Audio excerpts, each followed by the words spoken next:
Welcome back, listeners, to So Very Wrong About Games, a board gaming A board gaming codpiece about codpieces.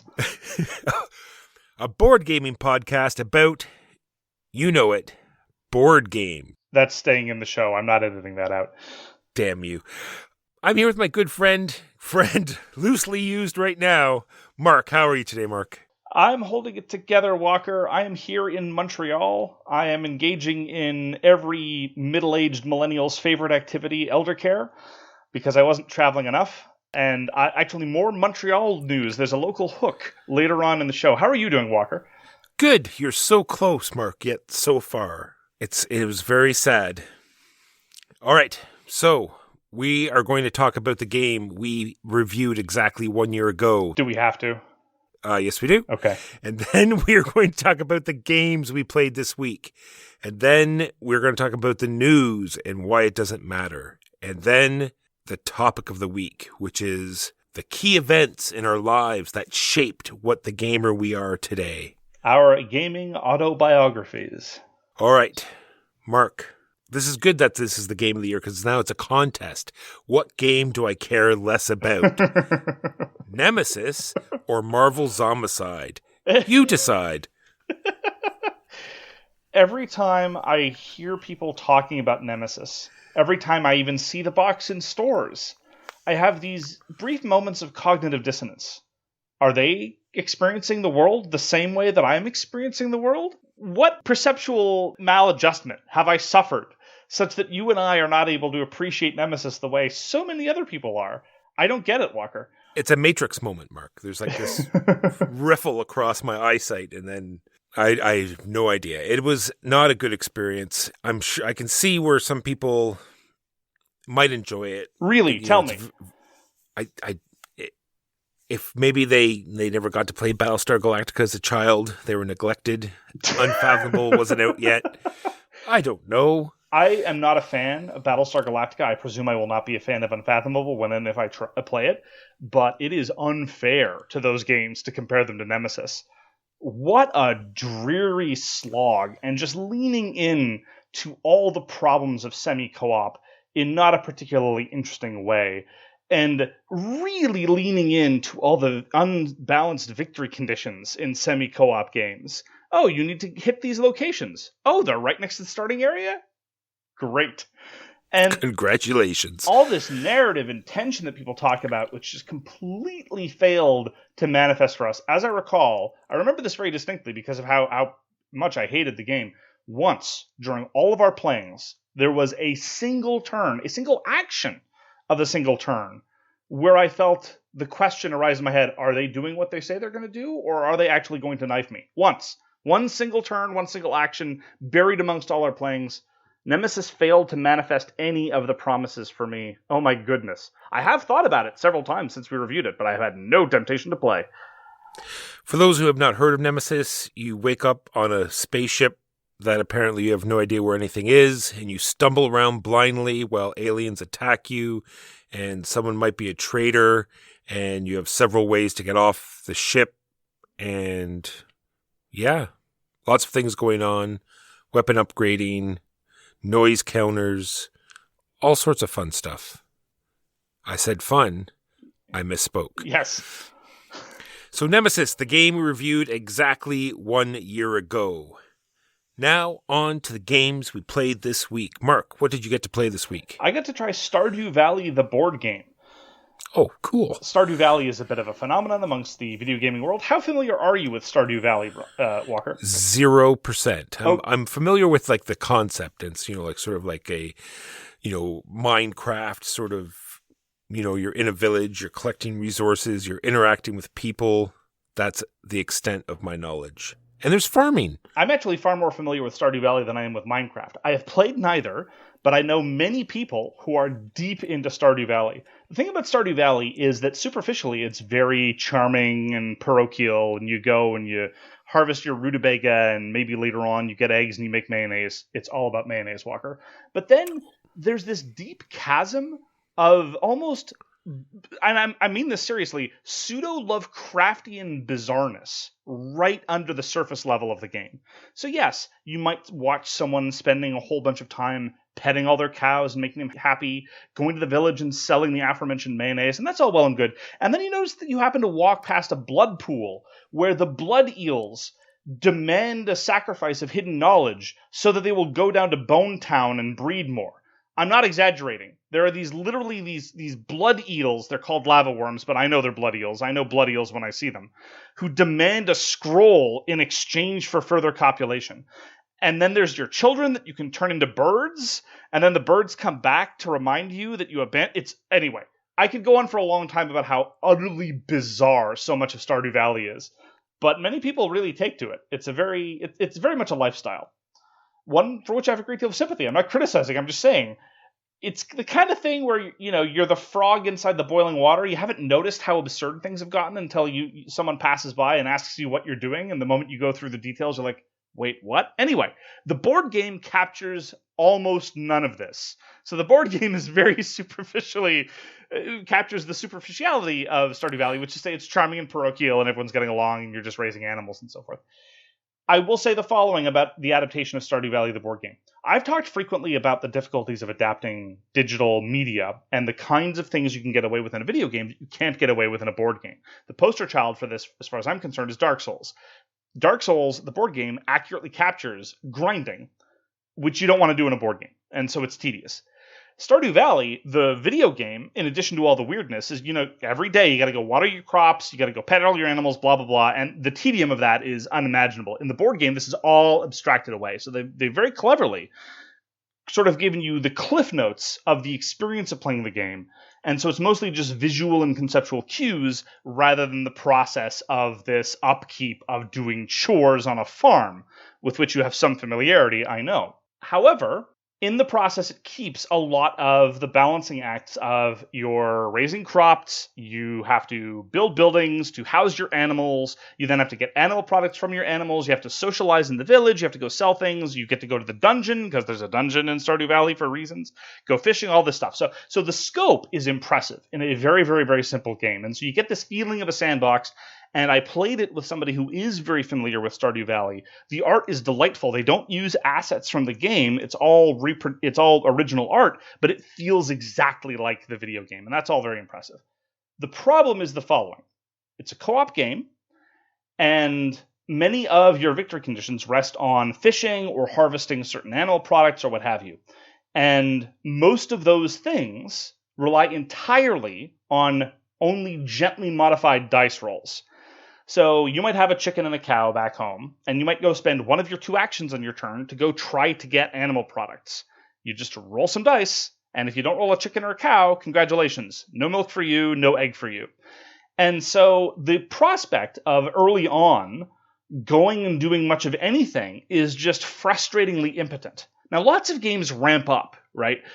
Many worker placement games, you spend the first few turns, you look down either at your farm in the case of Agricola or your clan board in the case of A Feast for Odin, just to pick on a couple of Uwe Rosenberg games, and you wonder, how on earth am I going to fill all this up? This is impossible. But then things ramp up. But your early turns don't have to feel inept and wasteful. Your early turns in a lot of Stardew Valley, the board game, feel incredibly wasteful because you've just got this cow and you've only got a 1 in 6 chance of rolling the cow symbol on the cow die to get the milk that you need. And there's not much else for you to do, so you might as well plink away at that. The dungeon works the same way. Some of your victory conditions need for you to get to the bottom level of the dungeon, which means you need 12 times to descend through the dungeon, which means you go there and you roll your dice and, oh, look, I rolled nothing. Whee! Fishing works the same way. And so the actual process of raising crops is nice because you're not rolling any dice. The prospect of making friends is kind of cool because there's a bit of chance involved, but you can hedge your bets by showing up with lots of things to bribe villagers, because all relationships in video games are transactional. We know this, except for my relationship with Alistair from Dragon Age. He loved me with the fury and intensity of 1,000 Suns. Also Garrus. Garrus loved me in a way he'll never love any of you. But the prospect of doing all these other things was just a very, very badly designed dice system. And so it was frustrating. It wasn't just that it was random. It wasn't just that it was difficult. It was just frustrating and it felt pointless. And you have these people who might have a little bit of speciality towards catching fish or going to the dungeon. All that means is every turn, that's what they get to go back and do over and over and over again. So the repetition and the fluky randomness really undercut the rest of its strengths. And there are some strengths. Again, the sense of scope, the charming presentation of the theme, the evocation of a well-loved digital product. There's a lot going for it there. But ultimately, the experience of playing it left me cold. So it's an impressive project. And if you're a huge fan of the property, it's absolutely worth experiencing, I think, precisely once. But past that, I don't think I'll be going back to Stardew Valley, the board game, ever again. So this was designed by Eric Barone and Clay Medeiros, published by CorcernedApe, which is actually the same outfit that puts out the digital game, and put out in 2021. That is Stardew Valley, the board game. Just going through all my games, Mark, trying to get a segue into that painful-sounding game. It wasn't that bad. It was just so many of the where the rubber actually hits the road was the weakest part of the game. A lot of the other stuff was very, very pleasant, but just in terms of actually advancing your victory conditions and having to do these things the game forces you to do was just like banging your head against a brick wall. Hey, maybe that's it. They should readapt this and make this the Dark Souls board game, because that's like banging your head against a brick wall, albeit in a fun way. So Imhotep is a game that came out a few years ago. This is another Phil Walker Harding game. And I played it on Board Game Arena, and that implementation was done by Exid.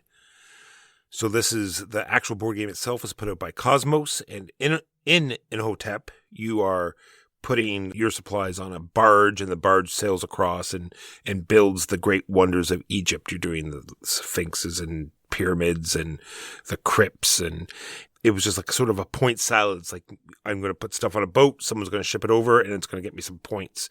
And that didn't seem very much. So your option was put a cube on a boat or sail the boat. So you're just sort of in this sort of like, well, am I going to waste a turn sailing a boat so I can bring it to where I want, so I'll get 2 points, or am I going to let somebody else waste their turn and bring it somewhere else so I'll get 2 points type thing. And there was another part of the game where you had to make sure you had, cubes in your supply. So like you had to waste a turn filling that up, and you could usually do that in a fairly good point where you're not going to waste too much stuff where other people are all doing it at the same time. So it just seemed like it was just, we're slowly going to get points, and who's going to be lucky enough to get the 1 or 2 points more to win. Wasn't really my thing. There was a spot where you could go to get cards, and it just seemed as though it was who got in there first to get the cards that sort of leaned into where the majority of their cubes ended up. There was a little bit of, I could make this boat go somewhere where it wouldn't get as many points, or sometimes it did matter the order in which the cubes were in the boat, because, the first cube in would get 1 point and the next cube would get 4. But it more than what happened more often than not was that it would just reverse roles the next turn, where my cube would get 1 point and the other person's cube would get 4 points. So it just all seemed like this slow rise of points with, not much choice to do anything about it. Would you like to hear perhaps the greatest acronym in all of board gaming? I would. This is from Brian Bankler. I can claim no credit. Brian Bankler of the Tao of Gaming reviewed Imhotep thus. And he said, Imhotep, in my humble opinion, tepid Euro procedural. That is perfect. That is exactly how I felt. I'm glad I got to try it. Like, it was a game that I've always wanted. Like, I was, it seemed interesting, like building these things because you actually like stack them up, but it really didn't mean anything. It just was visually appealing. So I wish they did a little bit more with that. But other than that, Imhotep definitely failed for me. I played Imhotep shortly after it was released a few years ago, and my impression was very much the same. I wanted the allocation of the boats to be cutthroat and consequential. I wanted there to be really serious timing concerns. I wanted the gimmick of stacking the bricks to feel cooler, but as you say, it was mostly just visual distraction. Sometimes, you can send the boat somewhere to really try to undercut someone's position, but it didn't really come out to much, and I found it disappointing as well. Yeah, because, you might send a boat somewhere else so they don't get as many points, but that means you're not putting a cube on a boat and you're losing points, right? So, and that was Imhotep. I get to play Sheepy Time again. Sheepy Time is by Neil Kimball, and it remains aggressively delightful. The variety from play to play is offered through two very, very simple things. One of them is you can play with different nightmares. There are 3 different nightmares outside the box, and the different nightmares move in different ways. This time we played against the Bump in the Night, and I say against, but it's not a semi-co-op game at all. It's just an adversary that everyone has to contend with in terms of the timer of the round. And the Bump in the Night scares you less often, but it ends the round more quickly, because in Sheepy Time, you're going round and round this track, your sheep trying to jump the fence, but if the nightmare jumps the fence, everyone's knocked out of the round immediately. And so that's one of the things you have to balance, not just the nightmare landing on your spot and scaring you out of the round, but just whether the nightmare is going to end the round entirely for everybody. And with 2 players, it was really quite pointed, because when there's only 1 player left in the game, and like many push your luck games, Raw for example, when only 1 player is left in the game, that's when you see the real drama. When there's one person really sweating about how far they think they can push their luck before the round ends. And in Sheepy Time, when there's only 1 player left, you start burning more cards off the deck, which means the nightmare moves more quickly.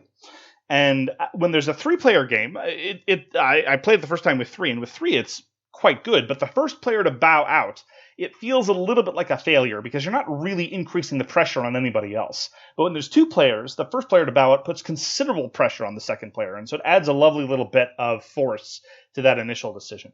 The other bit of variety from play to play on Sheepy Time is which tiles come out around the board and which powers get to be triggered. I spoke last time about how there was the possibility of combos, of setting yourself up for monster turns or a very impressive series of triggering. This time, there was a little bit less of that in terms of movement. We didn't have a whole lot of movement powers, but there were a fair number of scoring powers. And so the ability to set that up and to rack up a very, very high amount of score was very much appreciated and led to some interesting trade-offs. And it ended on a nail-biter, because the player who was losing and who had been losing most of the game was the one who pushed their luck, made that risk and the last round, and it paid off, and so they won, because Sheepy Time's victory condition is, yes, you can get yourself closer to victory, but eventually somebody needs to engage in what seems like a Herculean task, but you really need to force yourself to do it. I'm way too conservative for games like this. I don't think I'll ever win a game of Sheepy Time. I just don't have it in me. I don't have what's in me to be the dreamiest sheep walker. I'm just going to have to contend to be less dreamy of a sheep. Just the name alone is adorable, by the way. It's Sheepy a very adorable game, and it's surprisingly good. It's presented in this package that makes it look like a children's game. I don't know if kids would be able to play it. I suspect they would, because the rules load is not very difficult. You play 1 of 2 cards in your hand, and then you move forward, and you possibly execute a condition. The scoring might be a little bit trickier for kids to understand in terms of round to round, but in terms of how you win, I think it should be relatively straightforward for a child to understand, because it's literally a question. You talked about Imperial Steam. Rajas the Ganges does the same thing. There are 2 markers, and you win by having the 2 markers cross. So that element, I think, should be graspable by nearly anyone, any child interested in playing a game. So I'd certainly be willing to try it with younger gamers. But Sheepy Time is delightful and really tense and cute and interesting. And those are 3 things that don't often go together, even in the context of sheep-themed games. So I definitely see what the hype is about. I thoroughly recommend it. Sheepy Time by Neil Kimball and Alderac Entertainment Group. All right, well, speaking about spinning around a track, I got to play another older game called Iki. This came out about 5 years ago, but now it just got a new reprint. And this is designed by Koota Yamada and put out by Sorry, We're French. I was not expecting that. That was a turn. I was expecting a certain nationality perhaps to be represented in the publisher. I was not expecting to head to France. It's this how it goes. So it has a very interesting sort of turn order sort of sequence thing that I really enjoyed. So there's this constant fear of fire. So 3 rounds, 3 or 4 times during the game, there's going to be a fire started, and you have to like make sure you have your fire brigade and or your anti-fire number fairly high, because this is going to determine who gets to place a token at the beginning of the round. So it's sort of like turn order, but not completely, because now when you place your token, you're deciding on how far you're going to go around the village and what order you're going to go around the village. So you can go sooner in the turn but not move as far, or you can go later in the turn and go quite a few spaces. So it's very cool decision space. Like, what am I going to do? How far do I want to move? Do I want to go before the other players? Because there's this hiring phase of all these different occupations, and some of them are very powerful, so you might want to get them before other players do, which means you can't move around the board as quickly because you want to move around the board, because once you do a full lap, you get to increase the level of all your sellers. Because when you buy an occupation, you put it out into the market and you put a marker on the track. And if someone else visits your market, they get experience. Or when you go, like I said, when you do a lap, they get experience. And then when they get full, you get to retire them and they get all the benefits they would if they're on the board, but then you don't have to feed them. All sorts of very interesting things going on here. So at the beginning of your turn, before you move, you have to decide whether you're going to take money or hire one of these occupations. But in order to hire an occupation, like I said, you have to have a marker in order to track your experience. You only have 4 of those. You only have so much money. So it's all these decisions on, well, if I have enough now, do I not hire one? Do I take money? But I can't hire one because all my markers are already out. So it's this nice back and forth of trying to get them retired and trying to keep them. And you want to retire them because then you don't have to feed them anymore. But there's also this end of round bonus. At the end of every round, you like sort of look at all the different districts. And if you have a nice matching of the same sort of artisans, like I have a group of artists here in the same group, then it's a multiplier, number of tokens times the number of occupations. So you sort of want to keep them on the board because you get victory points, but you sort of don't want to have to feed everybody. Very interesting game. Looking forward to playing it again. Iki. So you showed me Mindbug. Mindbug is a game that we got a review copy from one of the designers. It is currently on Kickstarter for another couple of days. It is a one-on-one dueling game and designed by a number of people, including Richard Garfield, who arguably invented the genre with Magic the Gathering. And I have to say that Mindbug is rather stunning in its simplicity. I really admire the economy of rules design. On your turn, you either play a creature or attack with a creature, and every time you play a creature, you have 2 opportunities over the course of the game to say that when an opponent plays a creature, no, that was mine actually. My turn was playing that thing instead of you playing that thing. And as you might expect from such an economy of rules, all the creatures are unbalanced. You look at your hand and all of them seem redonkulously powerful. And sure enough, that is by design. As much as I admire the economy of the rule space, I don't think this is necessarily speaking to what I want out of a dueling card game. I did appreciate the fact that it was, 5 to 10 minutes long, and the kind of situation where you're trying to build towards a tactical puzzle where your opponent really can't respond. It's the kind of thing where a small number of keywords is ultimately going to be driving what happens. So your opponent puts out a sneaky creature, and sneaky creatures can't be blocked except by other sneaky creatures. You look at your hand, you don't have any of those, but you do have a creature that says when you play it, kill all creatures of strength 4 or lower. So you play that, and that kills the sneaky creature. And then the other opponent doesn't have anything that can stand up to the creature you just played, but they do have something with poison, which automatically kills everything that it fights. So you play the thing with poison, etc., etc. And it's not that it's necessarily a tit-for-tat battle, but it's just that you have to find the appropriate tool in the given context to counter the incredibly overpowered thing that your opponent just played.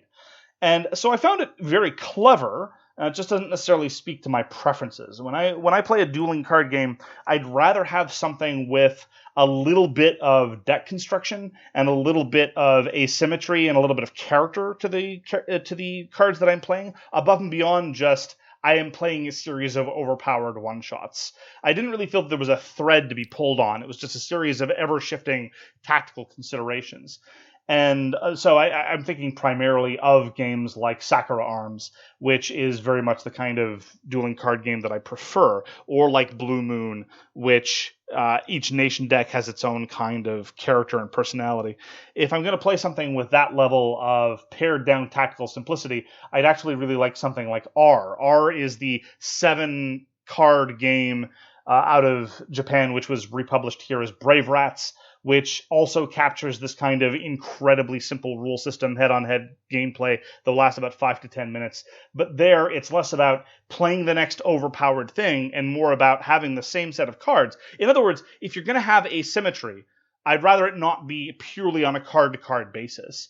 And R's symmetry appeals to me in very much the same way that the kind of asymmetry that you have in Sakura Arms and Blue Moon appeals to me. I seem to like it far more than you did. You spoke previously of the sense of building up towards something and that being undercut by a take that element, which I found somewhat odd because I'd never felt like I was building towards anything. No, well, you get 10 cards each, 5 in your hand and 5 in your draw pile. So that's 20 cards being used for an entire game. And so there's a whole bunch of cards that you're not going to be using for that game. So you've got random cards and then you're drawing randomly off the top. And it just seems so arbitrary. And the fact that you have 3 lives, and in our game, I caused 6 damage to you and you caused only 1 damage to me. So you'd think, hey, so Mike must have won because he only had to cause 3 damage and he did 6. And Mark must have lost because I only took 1 damage. But that is incorrect. Mark won. How is that? I don't know. No, okay, first of all, you actually won. You deliberately played a card just to prolong the game when you didn't have to. And as I recall, I did, in the version where I won, I did all 3 damage. It's just 2 of those points of damage came from a one-shot. No, the card wasn't damaged. It said when you attack, I lose all of my health but 1. Sure. So that's not actually damaging me, right? So who cares? What point are you making about that? No, I'm just saying that it was so random that you just happened, you know what I mean, that one card that you just happened to, it's just, I don't know. Well, I think the explanation is, and again, there are some interesting tactical corner cases, and it's all tactical corner cases, and some of them are interesting. The argument would have been, well, you might have had a one-shot in your hand that would have killed it before I could attack, or you should have Mindbug the card if you knew you can counter it, or you should have kept some of your creatures alive in order to defend yourself against this thing and killed it during your turn after I played it out, or. I don't know whether the game is balanced or not, which is what I think you're trying to drive towards. I don't know if the randomness shakes out to relatively fair games, but it's all about exploiting that tactical edge to overwhelm your opponent. And I think in many cases it's going to seem arbitrary, but I don't know if that's actually true. It's definitely clever, it's definitely quick, and it's definitely visceral, but I don't know that Mindbug is the kind of dueling game that I'm interested in. It's available on Tabletop Simulator, so by all means you can go give it a try, and it will not take much time out of your life. And I do appreciate that Richard Garfield and his co-designers, in this case, Skaff, Elias, Martin Hegen, and Christian Kudahl, are definitely exploring sort of the edge of this game design space. It's an interesting way to push the envelope. Again, just not necessarily something I'd come back to. I'd happily play again if somebody wanted to, but I don't really think it's our cup of tea. You're generally ill-disposed towards dueling games as a rule. It's not your favorite genre, and I've already expressed my preferences as it is. So those are my experiences of Mindbug. So on our Twitch day, which are Saturdays, we did 2 roll and writes, Mark. I decided that I really like themed roll and writes. Like, I don't like these, so clevers where it's like, ooh, I rolled a 6, I pick a 6, I mark off the 6 on my sheet. But we played Paper Dungeons, a dungeon scroller game again, and we also played Cartographers, which both of them have sort of like a theme behind them and, something you're doing. You're exploring a dungeon in one and you're fighting monsters. And in this, because we played with more players, we even played with some listeners that played along with us. And with the more players, it did seem like there was a little bit more interaction because around the table, it did sound as though missing out on a gem was causing some tension. Like, it's like, okay, I'm going to cross off gem F, if you don't get it this turn. So everyone was like sort of frantically figuring out if they could get that gem this turn and still do what they wanted to do. Same thing with getting the biggest, attack against a boss monster is almost like a sense of pride. It's like, okay, well, I'm going to hit that 33 this turn and try to beat everybody else. So it did seem as though there's a bit more interaction with more players. So Paper Dungeons, a dungeon scroller game, is put out by Alley Cat Games and Meeple BR, and it's designed by Leonardo Pierres. Played another game of Ultimate Railroads. This was not necessarily my suggestion, but Huey and Louie are definitely all about the Ultimate Railroads, and so it was played again, this time again on Board Game Arena, the implementation by a Canadian, Alan Elascavia. Thank you very much.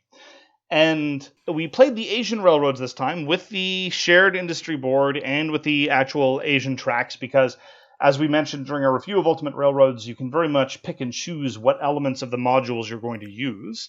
and Asian Railroads introduces an alternate way to do industries and, of course, more player boards for more rails. And it really highlighted, now having played Asian Railroads a fair number of times, this is really the kind of game system that kind of sort of depends on expansions. I don't want to oversell this. I'm not saying that the game can't stand on its own two legs. It's just when I have the same rail sets time after time after time, I definitely feel like I'm playing a pattern. It's like, okay, first I move this marker here, and I get that bonus, and then I get that other thing here. And it's like, okay, I've done this before. I've been here, I've done this. Because the action selection itself, the worker placement, is admirably stripped down and very, very clear and focused. And that's one of the reasons why the worker placement is so tight and turn order matters. And you have to be very, very careful about prioritization. But a consequence of this is that all the action is on your player board, and it feels like a solvable puzzle. And I'm not saying that I've solved it. It feels like I'm triggering the same kind of steps because things have to be done in a very specific order. Doing things out of order makes no sense in Ultimate Railroads. And as a result, it feels more scripted than I would like. Still happy to play it. If somebody else suggests it, I'm willing to play Ultimate Railroads. But again, as time goes on, I feel like there's a diminishing returns. And I'd like to play more German. I'd like to play more American. But as far as the original Russian railroads and the Asian railroads tracks are concerned, namely the ones that are available on Board Game Arena, I feel like I've done those a lot. And I'm not particularly keen to go back to those. Yeah, so I'm hoping they put like the other expansions in. And I'm definitely want to give it a try when they're implemented, if they ever are. Yes, Elena Laskavaya, please, for your fellow Canadians, give us some more railroads. So it was Ultimate Railroads by Helmut Oli and Leonard Ergler and Hensem Gluck. That is hitting domestic shelves as we speak. So if you want your physical copy, you can absolutely pick it up. And it is also available, once again, on Board Game Arena.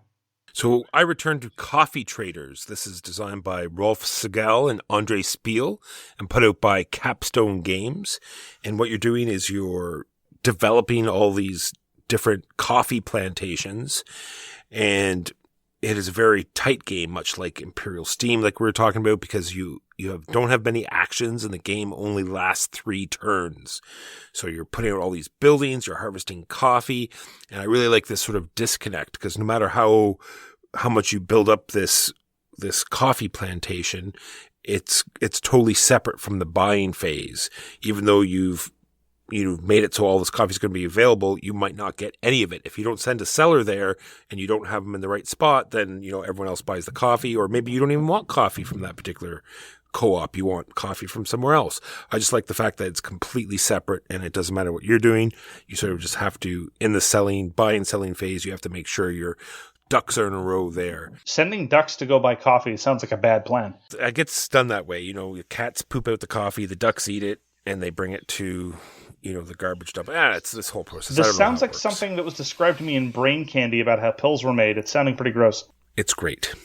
So even in the buying and the selling of the coffee, there's also decision spaces there as well, because there's 5 different places to build coffee, and with your sellers, you're not only buying coffee. This is where you have to build the actual buildings in the co-ops as well. So you're deciding whether or not you want coffee or do you want more buildings? So there's like real decisions to make there.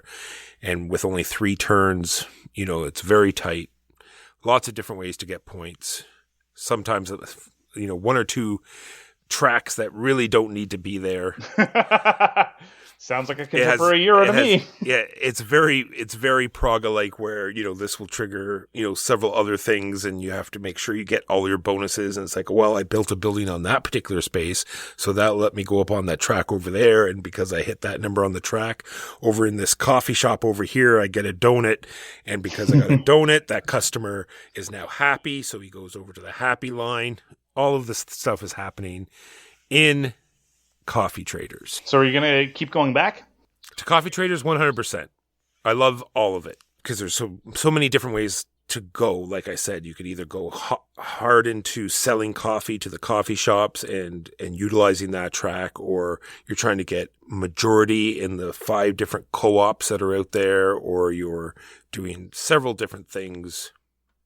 Enjoy it until I think maybe 2 or 3 more plays will solidify it as a yes or a no, I think. Yeah, looking forward to trying it then.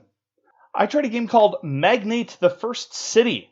This is by James Naylor of Naylor Games. I wonder how James Naylor got a job at Naylor Games. I suspect improper hiring procedures. So this has a number of red flags. First-time designer, immediately going to publishing, a massive box full of unnecessary plastic. And the plastic is doubly unnecessary. Not only is it the case that everything you would have needed to represent could have been easily replaced by a tile, it would have been preferable because there's not enough room in the given squares of the map of the game for both the plastic buildings and for the tokens that live inside the plastic buildings. And so it's literally growing outside the confines of the square. And so I would have very much preferred a game half as big, half as expensive, and with half as many components. But nonetheless, Magnate the First City is a game about buying real estate, developing real estate, and selling real estate. Now, it is not akin to perhaps a well-known commercial property that I will not mention because Hasbro might sue me, because you do not trade amongst players. This is purely a game of market manipulation, and the market is controlled by the game, as it were. And because there's no auction, there's no negotiation, there's no real manipulation in that sense. Instead, this is about precipitating a property market crash and profiting before that happens. Because the value of property inexorably keeps growing over the course of the game until the bottom of the market completely falls out, and that's what triggers the end of the game. In Magnate the First City, you play until the market crashes. It is an inevitability. You know it's going to happen. The only question is when, and whether or not you can sell your property at the best time before. If you sell your property, your high-value property, the turn before the crash, you're going to make a lot of money. If you sell all your turn 2 turns before the crash, you'll make less money. If you sell your property after the crash, well then, sucks to be you. And that's one of the key drivers of what's going on in Magnate the First City. And that part I'm not a huge fan of because it seems a little over-deterministic in terms of who is going to win. Because, again, you either decide that the crash is going to happen next turn or you try to let it ride. And although I do like push your luck games, QV Sheepy time, I don't like the fact that so much of the market manipulation appears to, I say appears to because I've only played the one time, rest on proper evaluation about when the market's going to crash, which is somewhat random. You pull cards to determine how much the market is going to be destabilized. And a lot of the cards say 0, some of them have higher values. And so the market can crash much sooner than you expect, or stay solvent-ish for longer than you might expect. Now, all of the stuff that happens before that is actually quite neat, because the managing of your cash is quite cool. Some games, your money is points and your points is money, and there's a certain value of that, like in games like Medici, for example. But in a lot of those games, cash flow isn't a problem. In Medici, you're never going to have a problem with cash flow. You always have enough points to throw at something in order to buy it. It's just a question of not making inopportune investments. In Magnate the First City, that is not the case. You're absolutely stretched pretty thin because you're constantly feeling the drive to build bigger and better buildings, which you definitely can't afford at the start of the game, and to acquire property, and to know when to sell property, and so on and so forth. And there's also the notion of attracting renters, which is a weird kind of dice game, which is conceptually daunting, but in practice, it's actually quite simple. And on top of this, you get this pretty satisfying SimCity feel, because the property depends a lot on what's around it. For example, if you're building industry, and you care about that industry being able to attract tenants in this factory that you've just built, well, that's a function of whether or not there's A, an available workforce, and B, available industry suppliers. And the way that's represented in the game is, when you're trying to attract tenants, it will attract tenants based on the lower available population of either nearby residential or nearby industrial. And so somebody building a brand new apartment building next door is a huge incentive in some cases to go and build a new industrial development because, number one, the industry property doesn't care that there's residential nearby, but it does care about there are people inside. Meanwhile, the value of your opponent's residential property just went down because there's a factory right next to it. But at the same time, you get to profit from their workers. And so you get these lovely little bits of interaction there. That part I thought was really cool, really approachable, and led to some pretty interesting semi-organic property development. And so the cash management was great. The market manipulation was great. I just didn't really like the end game. I didn't like how deterministic it was and how consequential it could be to make one huge, big gamble on terms of how the end game works. All of that having been said, it's remarkably short, given the tremendous component bloat, and really neat to see a city develop. It really does feel an awful lot like the SimCity-ish game that you want. And I do complain about the plastic buildings, but you do get a kind of visually attractive skyline. So it's definitely got impressive table presence. If nothing else, it's got a very sprawling table presence because of everything you need to set up. There are advanced rules to differentiate between tenant types. Instead of just having generic residential tenants, you might have students, or you might have other kinds of tenants. And they have subtle implications on all those interesting bits that I talked about, the property valuations and the likelihood of attracting other kinds of tenants. And so I'm very much interested in trying those for a second and subsequent play. And as I say, the variability of how the market crash is precipitated is the promise of longevity of this game to a certain extent. So I do want to try out Magnate the First City again to see whether that property crash is unsatisfyingly random and deterministic in terms of who wins, or whether it is the case that it does kind of make sense to reliably sell your property maybe 2 turns ahead of the crash, and pushing your luck isn't always the best idea, so that the turn before the crash is really the only successful time to sell property. So I'm very much impressed. For a first-time designer, this has got a lot of things right, and so I'm interested to see where James Naylor goes next. And Magnate the First City is an impressive first design, and one that I want to go back to. Nice. Mark, we've talked many times about why certain games don't get to the table. Like either there's too many modules, you don't know which ones to play, too much bloat, really bad rulebook. Not very often is it because the box is too darn heavy to lift. So this is why we've been playing a lot of Sentinels. I won't go over Sentinels of the Multiverse much because I've talked about it a lot this week, but just the fact that it's down and near the table and we can just easily get the cards out, it has just been played a lot more. So it just shows how great and how much we love this game. But what we did play, and what I will talk about, is the Siege of Rundar. Back to the Siege. So yet another loss. So that's like 4 or 5 losses, only 1 win when I played solo. Still love it. I think the problem, Mark, is that we're just having too much fun. Is we're running around, we're killing goblins, we're upgrading our weapons, we're getting bows, we're destroying the siege machines, and it's like, what are we supposed to be doing again? Oh yes, we're supposed to be digging this tunnel to get out of here. Okay, well maybe we should start that now. Well, the game's over. We've just lost. I think, Walker, the problem is that you're surrounding yourself with dead weight. It's so true. That's okay. I try to warn them. I mean, that's what my mom tells me about the podcast all the time. Walker, you're surrounding yourself with dead weight. I really love Siege of Rundar. It's nice, easy, fun, interesting. There's figuring out because there's when you end your turn in the center, you can refresh the market, and there's 3 different levels of weapon. So there's decision there to, do we want difficult, powerful weapons to build, or do we want to just get a bunch right away?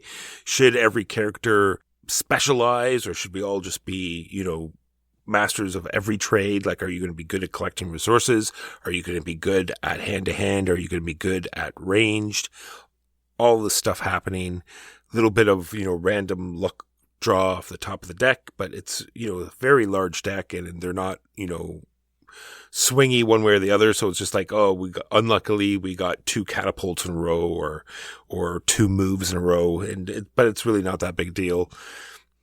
I'll play it anytime. Definitely staying on the shelf. Siege of Rundar, designed by Reiner Knizia and published by Ludonova. And those are the games we played this week. Now on to the news and why it doesn't matter. Walker, I promised you local news, a local jurisdictional hook. And sure enough, I offer you news from our local purveyors of legal, government-approved gambling. I am not a fan of gambling. I'm not a fan of lottery systems, and I actually think it is one of the worst public policy alliances of the 20th century to associate public education and the funding thereof with lottery systems. But setting all that aside, Lotto Quebec has a new scratch ticket themed around a German hobby board game. I am talking about the Azul scratch tickets by Lotto Quebec. I have not yet acquired my copy. One copy of the Azul scratch tickets to give you a first-hand account. Perhaps I could even offer an unboxing live on Twitch of the Azul scratch tickets. Not designed by Michael Kiesling, but nonetheless affiliated there too. This is weird news. I don't know, and they say this is a game produced in Quebec. It's like, well, produced is a strange term here because it was designed by a German in Germany, manufactured in China, and distributed by a company who was founded by a Quebecois. So sure, fine, call it a Quebec board game, whatever you want to do. Anyhow, I confess I will be a hypocrite and give them some money so I can try the Azul scratch ticket. Yeah, it's such an odd coincidence. I saw that as well, and the fact that you're in Quebec right now, just as a weird side note, I thought that was a weird coincidence, and then we actually get to try them out. It's kind of neat. I'll get you one as well, then. Nice. Speaking of things that are weird, how about 7.6 tons of counterfeit Pokemon cards? Wow, that's a lot. Yeah, so leaving China, these cards were found. They were headed to some other Asian port, but they were all in Spanish. So it was like 10, it says 10 boxes, but being in the industry, what they actually meant was 10 pallets. So 10 pallets, 7.6 tons of counterfeit Pokemon cards were seized at the airport. That's awesome. That's a lot of cards. Oh, wow. Just think of how much they'll weigh after they evolve. It's true. Pokemon Rimshot. So in acquisitions news, Greater Than Games, the publishers of the aforementioned Sentinels of the Multiverse, as well as Spirit Island, has been acquired, but not by Asmodee. In fact, when my industry source told me that Greater Than Games has been acquired, I said, oh, of course, by Asmodee. And they said, no, not at all, actually. This is by Flat River Group. This is the first foray of the Flat River Group into game publishing through this acquisition. And this is important because Flat River Group is a big mover in distribution and e-tailing and other kinds of commercial solutions. They have a weird set of buzzword industry marketing speak for what they actually do, but basically they're in distribution and they're basically involved in getting things into retail channels, whether online or in brick and mortar. And this is, by people I trust, said to be portending bigger and greater moves by the Flat River Group. Not that acquiring Greater Than Games is no thing, but I have been told to look for future acquisitions, and so this could be the first of many. Lastly, for me, Rocket Entertainment has a bunch of Kickstarters, but one that's coming up that seemed interesting is one that's called Stan Lee's Genesis. And what you're going to be doing in this game arc is creating like an entire world. You're going to be populating with heroes and landscapes and buildings and sort of storytelling that this whole sort of universe thing. And it seems like it might be interesting. I definitely want to take a look at it. It's supposed to be coming to Kickstarter next month. Stan Lee's Genesis. This sounds like a superhero version of Microscope. Microscope is a game by Ben Robbins that has been out for a while, which is indeed a role-playing game where you build an entire universe. Finally, for me, A Billion Suns, the spaceship deep space corporate battle game that was released by Osprey Games this year, designed by Mike Hutchison, designer of Gaslands, has its first expansion out. This is a pay-what-you-want expansion, which is great, called Warzone. And one of the great things about indie miniatures wargaming, which I really appreciate far more than a lot of other games, is how incredibly responsive the designers are to their community. This is largely a function of a small scale. But the quick turnaround and responsiveness to community can really help the game evolve in the ways that the players actually want it to. And I quite enjoyed A Billion Suns for what it is, but there were a couple of criticisms that a number of people have that Warzone seeks to address. One of them was you can't really get up to the big guns, the big ships, unless you commit to a huge, very, very, very long game. And number two, there were a couple of balance quibbles about particularly carriers were said to not really be worth their cost. And Warzone tweaks the values of carriers, introduces a couple of new ship types, and also introduces a new way to play that will absolutely, I haven't played this version, but reading the rules makes it very clear, will absolutely see you getting very large capital ships out with no problem at all very quickly. And so I very much appreciate that Mike Hutchison has decided to respond to some of the desires of the community in this way. And you don't have to play Warzone. You can still play the original contract set of A Billion Suns, which I probably will do most of the time, but I'm interested in giving Warzone a try when I am once again able to play miniatures games, which for now I am not. And so that is A Billion Suns Warzone. That is the news and why it doesn't matter. Now on to the topic of the week, which is what are some key events that shaped you into the gamer that you are today? Our Gaming Autobiographies, because I'm going to have to give this a pithier title. I can't put what you just said in the file name, Walker. I think most modern file systems would balk. But the autobiography thing seems so conceited and self-important. Self-important.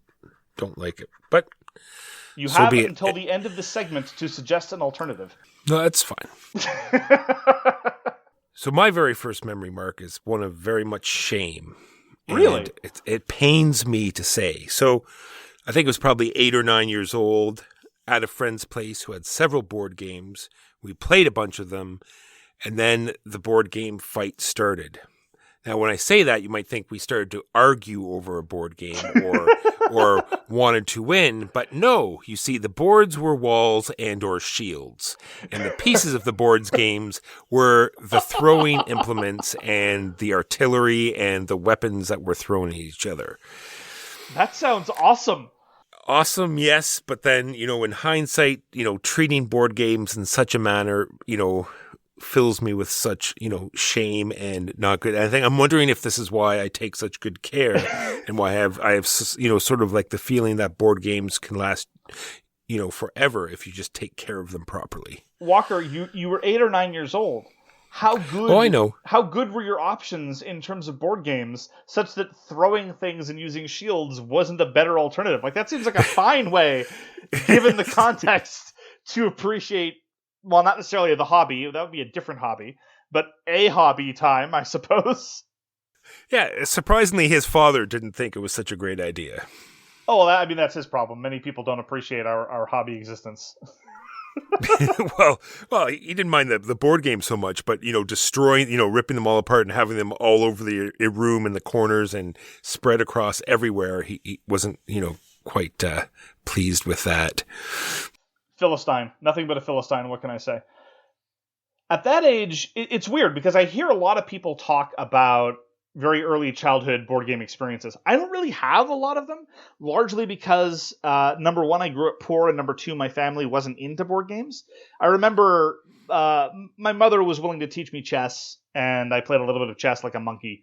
And I have dim memories of a He-Man board game that was bastardized in some way because the rules were regarded as overly complicated for my mother, and so we actually removed the key conceit. It had a rotating board. You would put your pieces on a grid, but the grid would rotate on top of other places, so you might end up moving in strange ways.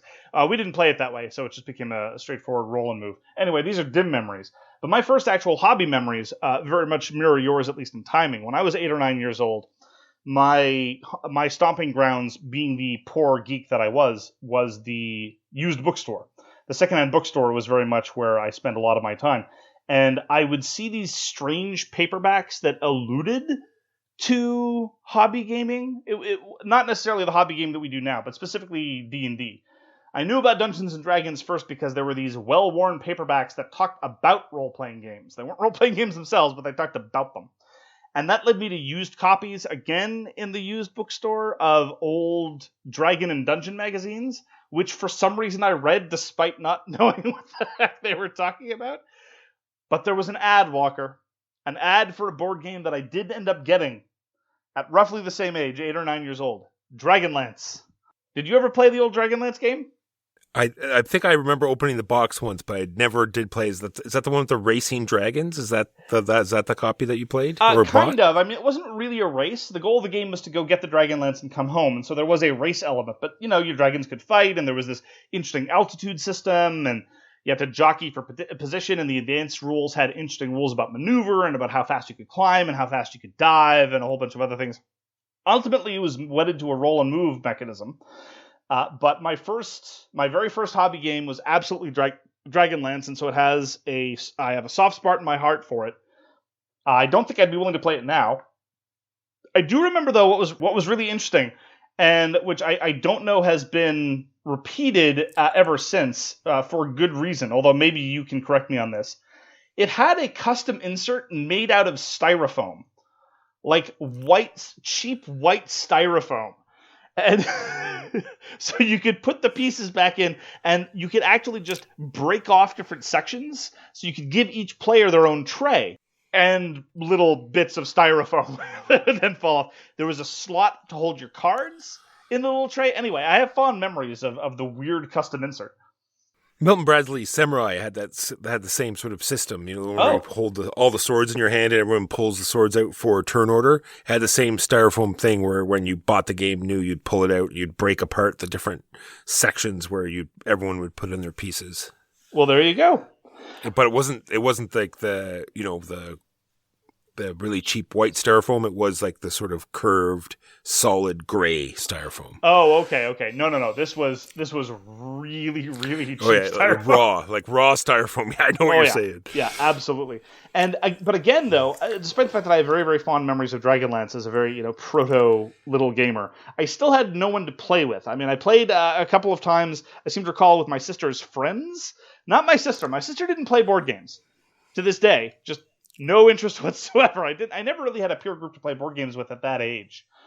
But for some reason, I played with her friends a couple of times. I don't know what was going on when I was an 8 or 9-year-old kid. Must have been weird. Anyway, so that's my very early. That is my birth as a hobbyist gamer, as it were. So my next point, it's going to sound negative, but it really isn't. It's like never rely on anyone. And what I mean, GTA. So what I mean by that is like when I organize like a game night or just like a single game, I never count on people showing up. Like I make sure there's that one key person I know is going to be there for sure, and then if other people show up, it's just a bonus.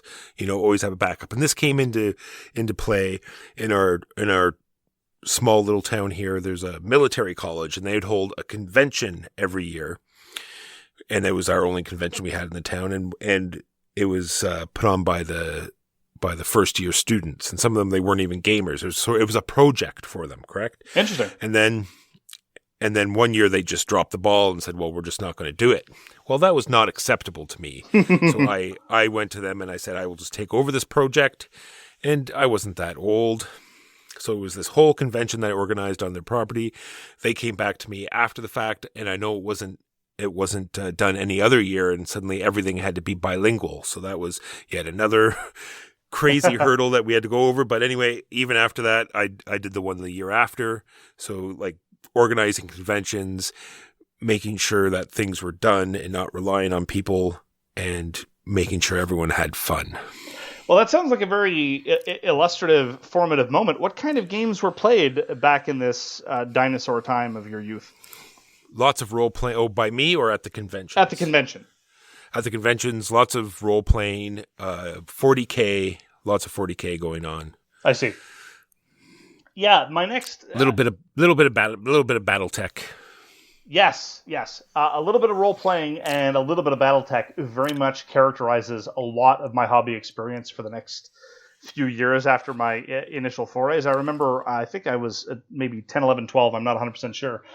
For Christmas, my parents got me the D&D Basic Red Box, as well as the recently released AD&D 2nd Edition, Player's Manual and Dungeon Master's Guide. Now, keep in mind, so I'm a 10, 11, 12-year-old kid, and I simultaneously get the Basic Red Box, as well as these two books. And this was pre-Wikipedia. This is one of the great things about Wikipedia. I use Wikipedia all the time. I recommend donating to Wikipedia for what it's worth. Wikipedia will tell you where to start and what various things are. And many modern board games, you pull up the box and it says, "Start here, read this first," or things like that.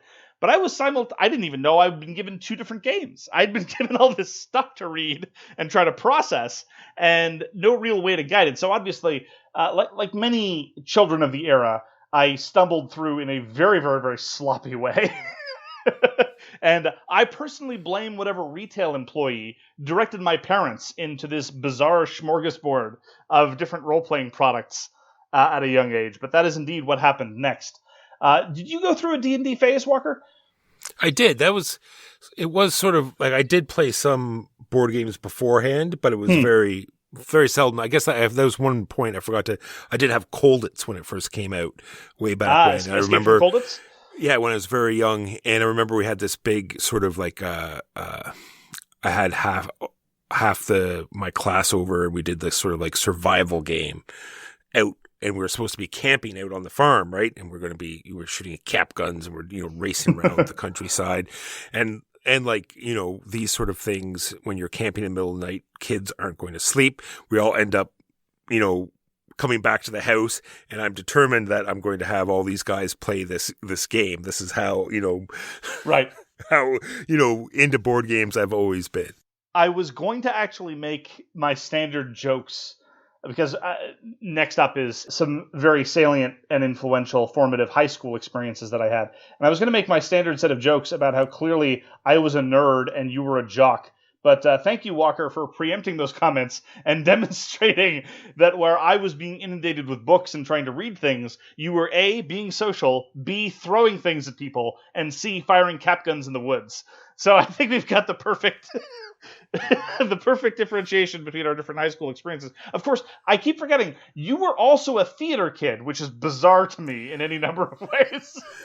True. I did a little bit of everything. I realized that's where I was going with this. So yes, when high school started, there was a notice on the library door about a D&D group starting, and I had to go ask for permission because, like I said, we did live on a farm that was a little farther away, so this would require rides into town. So sure. It had to be something that had to be organized, and I was given permission, and that was the start with that particular group of guys. We almost did everything. There was this game called Clayerama that was fantastic. Have you heard of Clayerama? No, tell me more. You take clay, like plasticine. I'm with you. You can make any kind of creature you want, and you sort of, as a group, define what your creature can do. It has this whip tail, and it has, I've made these crazy tentacles, right? All this, and then you sort of give it, stats and stuff, and then you just battle it out. It was fairly popular back in the day. And like I said, we did D&D, lots of Paranoia, which is a fantastic role-playing system. Yep. And then we got into 40K, first edition, and it just went from there. Oh, really? First edition was roughly at that time? Yes. Wow. Rogue Trader, man. Rogue Trader. Yeah, back when it was actually satire. That's right. Back before the Space Marines became good guys. I somewhat envy your position. I mean, I don't envy the fact that you have to get rides into town. My high school was such that it was available by public transit back to my home, so I could stay late without much difficulty. But I envy the fact that, to a large extent, your hobby experiences at the formative age were in groups that were not established by you. I was kind of in the position where my friends and I that were hobby gamers, we basically had to start everything from scratch. And so we were stumbling around in the dark. We didn't know what we were doing. And so sure enough, there were some other things that I got introduced to in high school above and beyond role-playing. I mean, yeah, we played some AD&D. We played a lot of Dangerous Journeys in high school, which was one of Gary Gygax's last systems before he died. It was one of those things that appeals very much to a teenage role player. Fabulously baroque, systems for everything, numbers upon numbers upon numbers. When you think that systems are better insofar as they're complicated. I don't know if you ever went through any of those phases, but I definitely did as a gamer. That weight necessarily meant depth. Call it my Vital Lacerda phase. And above and beyond role-playing, I first got introduced to Napoleonics miniatures. This was introduced to me by my history teacher, Roman Yaromowicz, who sadly passed away a few years ago, but he was a very, very powerful influence on me. He taught me how to debate. He taught me a lot about the historical periods that I still love. And he taught me how to wargame. That was my first wargaming experience with Napoleonics miniatures. We played a number of Avalon Hill systems and a couple of other weird systems whose names are lost to memory. And so that's one of the reasons why, when I do wargaming, I still gravitate towards the Napoleonic period. And although my miniatures gaming, I haven't done Napoleonics miniatures gaming for a very long time, ever since I left high school, basically. But I still do tabletop miniatures gaming. So my introduction was not 40K or Games Workshop. My introduction was the old 6 mil Napoleonics games. And this was capped off the final experience of Napoleonics miniatures. We sort of did, not really Waterloo, but a sort of hash of Waterloo, where, the geography was roughly the same, but the nationalities didn't match up. So here, this was actually Russians assisted by Germans defending the French attacking during Waterloo. That was great times. Well, that segues 100% perfectly into my next one. Kingston Wargamers Association. Now, this was a group of men that got together once a week, and that's what they did. They played Napoleonics and other stuff.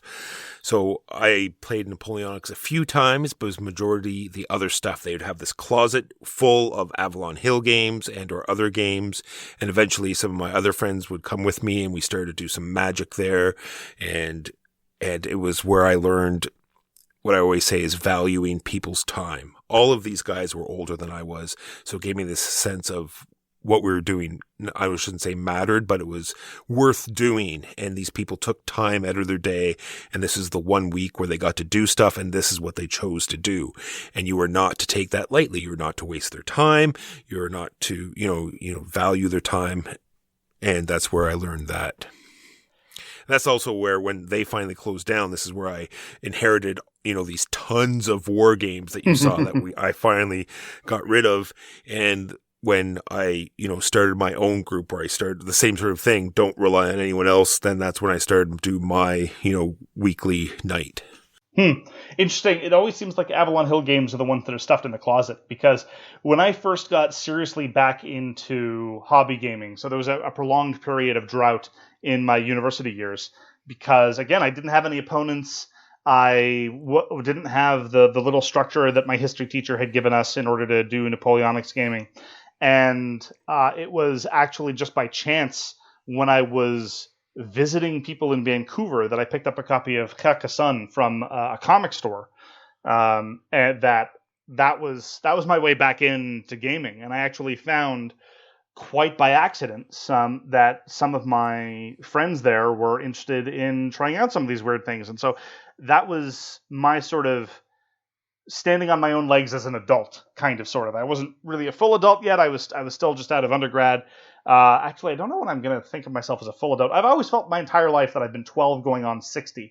I felt that way as long as I can remember. But maybe someday I'll consider myself an adult, or at least maybe when my parents call me an adult.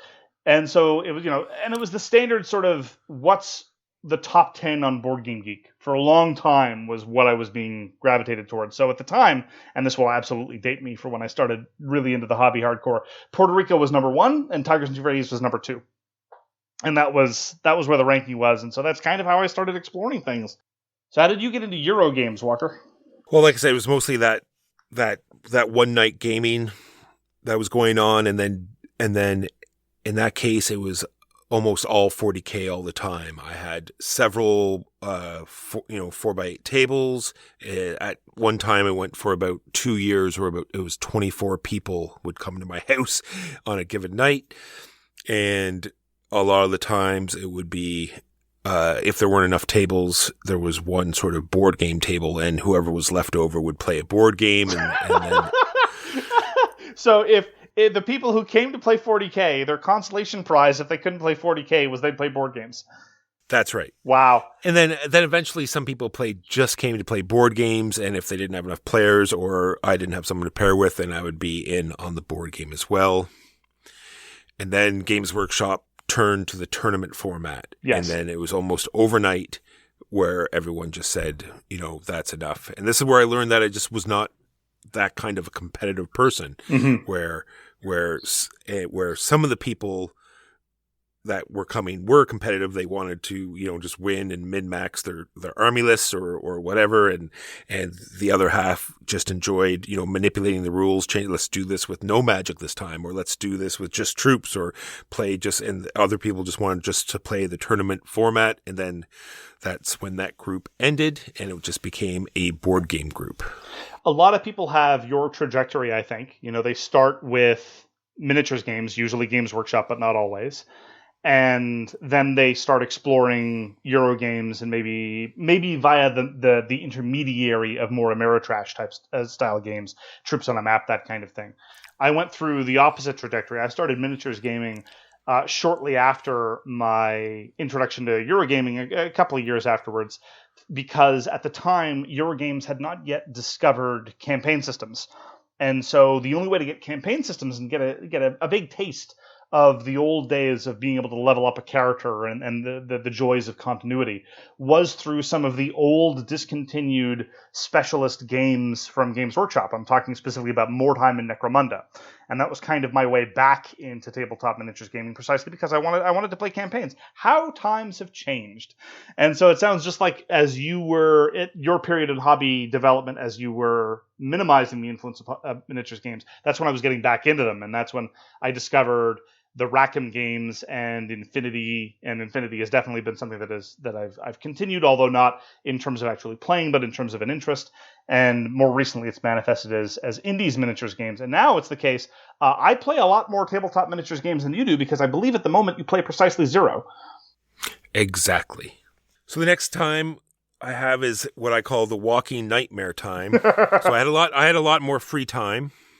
And I sort of fell into the sort of whole gaming community as opposed to just playing the game itself, because this is, social media explodes, everything else. There's tons of video content. There's the Dice Tower is huge, and I happened to go to a trip to Quebec where I got to meet Tom, and we talked about stuff, and I decided to make some videos for the Dice Tower, and I really enjoyed learning new stuff again, how to make videos, how to process and edit them and do that kind of things. I really enjoyed doing that kind of thing. So I did that for a bit. And then the editing got too tedious. And also the computer that I was using at the time was painful to try to edit with. But you would really characterize it as a nightmare? That's a strong term. No, just for what happened in my life at that time, why I suddenly had so much free time. Oh, I see, yes. In times of personal upheaval, trying to find new projects, absolutely. Whereas in my case, it's more about in times of personal upheaval, trying to maintain the projects that I already have. Because some guy a few years ago said, hey, why don't we shot into a can? And that's before my life blew up. But yeah, I mean, we both did the same thing. I mean, we both independently did some video reviews for a while. And we both found the editing process tedious, and we both found it rather painful to engage with the community in that way. I mean, there's good interactions and there's bad interactions, and for whatever reason, our previous experiences seem to maximize the bad and minimize the good.